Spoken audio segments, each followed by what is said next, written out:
Shosho was an amazing woman who did so many incredible things. She was a businesswoman, an entrepreneur, and was invited to speak at different churches and events all the time. She was always on the go and saw great potential in everyone.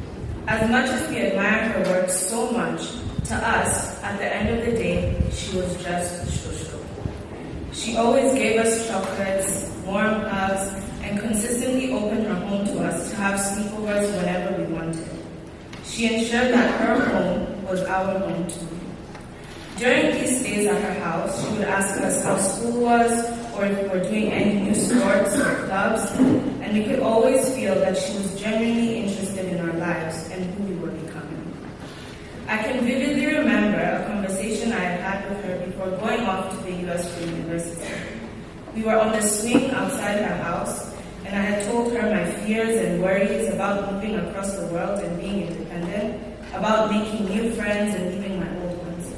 But despite how worried I was, she didn't fail to tell me how proud she was of me and how much she knew I would excel in everything I did. She encouraged me to be strong and said that she had no doubt in the world that I would have an amazing time in my next step in life. And I took her words with me all the way to the US. However, this immeasurable pride she felt extended to all of us grandchildren in many different and unique ways.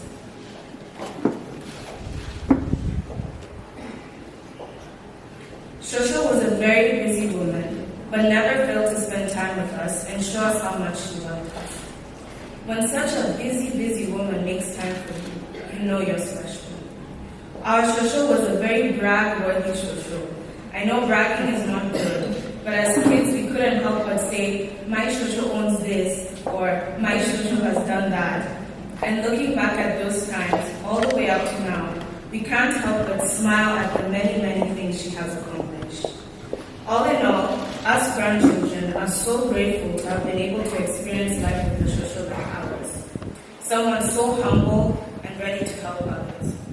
I know my younger cousins, who may not have gotten the chance to interact with Shosho in the ways that us older grandchildren did, will grow up hearing nothing but wonderful and uplifting words about Shosho Lizzie.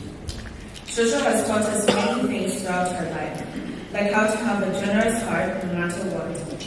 And although her loss deeply pains us, for the past few months she bravely fought through her illness, instilling a fighter in each and every one of us. When we look around this room, all we can think is how crazy it is now realizing that after her passing, truly how many people she positively impacted and how many lives she had a hand in developing. Although we now use the words she was or she used to be, she will always be our Shosho, a powerful, determined, and sacrificially loving individual whose absence will forever be felt. Thank you for everything, Shosho, and you will be missed dearly. May you forever rest in peace. Thank you.